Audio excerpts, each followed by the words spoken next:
in so many political eulogies that it has acquired the texture of established fact. AFRONEWSHQ is going to examine that story today. Not to destroy it, not to defend it, to do what this channel exists to do, place the documented historical record alongside the political mythology and show you precisely where they match and precisely where they do not. Because the gap between what Tinubu actually did during the June 12 crisis and what his political mythology claims he did is not a minor biographical footnote. It is the foundation on which Nigeria's current president has built every claim to democratic legitimacy. And a foundation that has not been critically examined is not a foundation. It is a campaign poster. What did Tinubu actually do when Abiola's mandate was stolen? The answer is more complicated, more textured, and more politically revealing than either his defenders or his critics have been willing to say out loud. The June 12 crisis did not produce one kind of Nigerian. It produced at least three. There were those who fought. There were those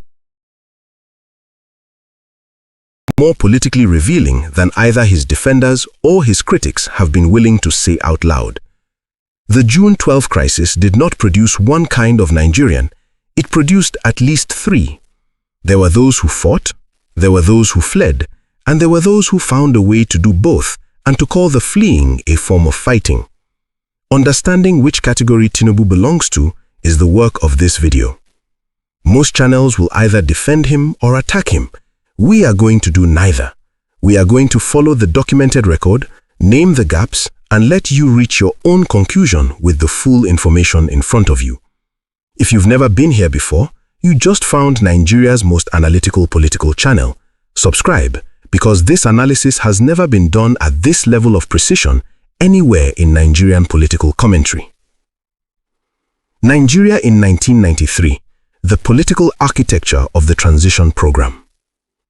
To understand what Tinubu did or did not do during the June 12 crisis, you must first understand the political environment in which he was operating, because the environment was not simply a democracy versus dictatorship binary.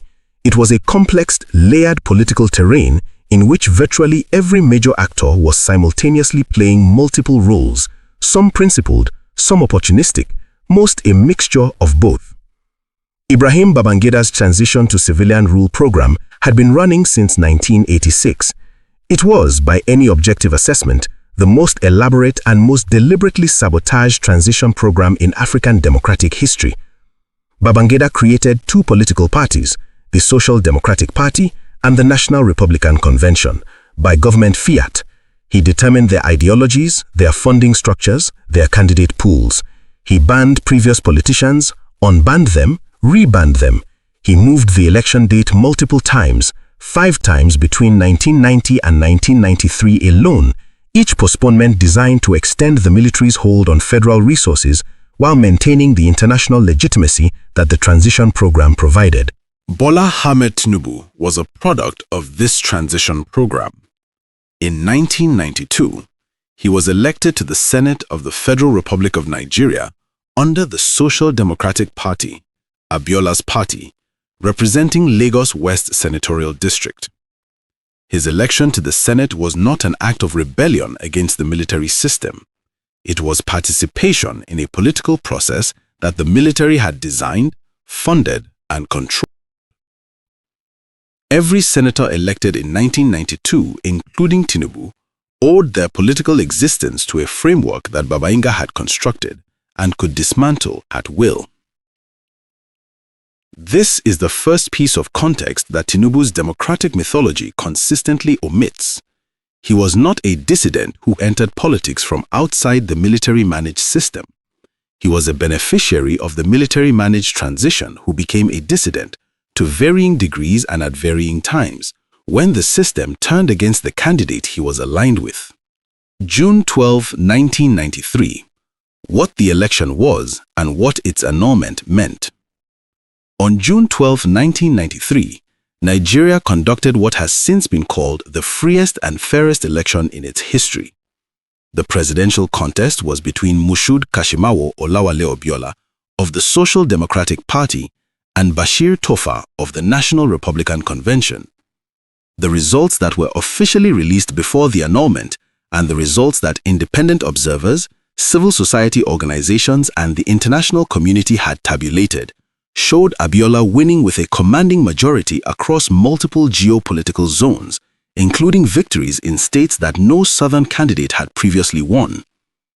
The significance of June 12 was not simply that Abiola won, it was that he won in a way that demonstrated the possibility of a genuinely trans-ethnic Nigerian political identity, a Yoruba Muslim businessman who had carried the North, who had won states where his ethnic identity should have been a liability, who had demonstrated that Nigerian voters, given a genuine choice, could choose beyond ethnic and religious calculation. That demonstration was, for the Nigerian military and its embedded interests, far more threatening than any individual candidate's victory. On June 23, 1993, 11 days after the election, Babangida annulled the result. The legal instrument was an interim national government decree that was itself a constitutional fiction. The stated justification was a court injunction obtained by a Tofa-aligned group that had challenged the election's conduct before the results were fully collated. The actual reason, as subsequent historical analysis has established, was the military's calculation, reinforced by specific northern political and military figures whose identity has never been definitively established in a formal setting, that an Abiola presidency would restructure the political economy of federal power in ways that their interests could not accommodate. Tinubu's position at the moment of the annulment, the documented facts. At the moment of June 12 annulment, Tinubu was a sitting senator. He had a constitutional mandate, an institutional position, a public platform, and a personal political investment in the SDP system that Abiola's victory would have consolidated. He was not a private citizen watching events unfold from the sidelines. He was a serving federal legislator with both the institutional standing and the personal political incentive to respond to the annulment publicly and consequentially. What he did immediately after June 23, 1993 is the beginning of the documentary record that this video will build precisely.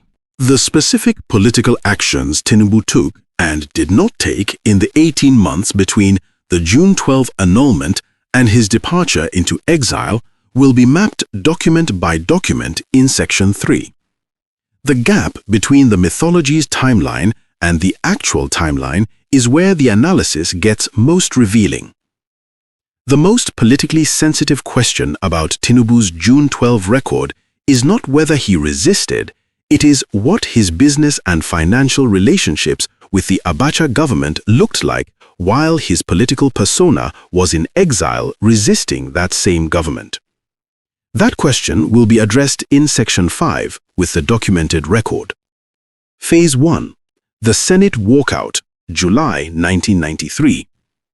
The first documented act of resistance in Tinubu's June 12 record is the Senate Walkout. In July 1993, in response to the annulment and the imposition of the Ernest Shonikan-led interim Nigerian government, a group of senators, including Tinubu, walked out of the Senate chamber in protest. The walkout was a visible, public, institutional act of defiance. It was covered by the Nigerian press. It was politically costly in the immediate term. It meant forfeiting the institutional privileges and protections of a Senate seat at a moment when the military government was demonstrating its willingness to detain, harass, and suppress political opposition. The Senate walkout is the most straightforwardly documented act of resistance in Tinubu's June 12 record. It is real, it is in the historical record, it is not mythology. What the mythology does is elevate this one documented act into the centerpiece of a broader resistance narrative that does not have the same evidentiary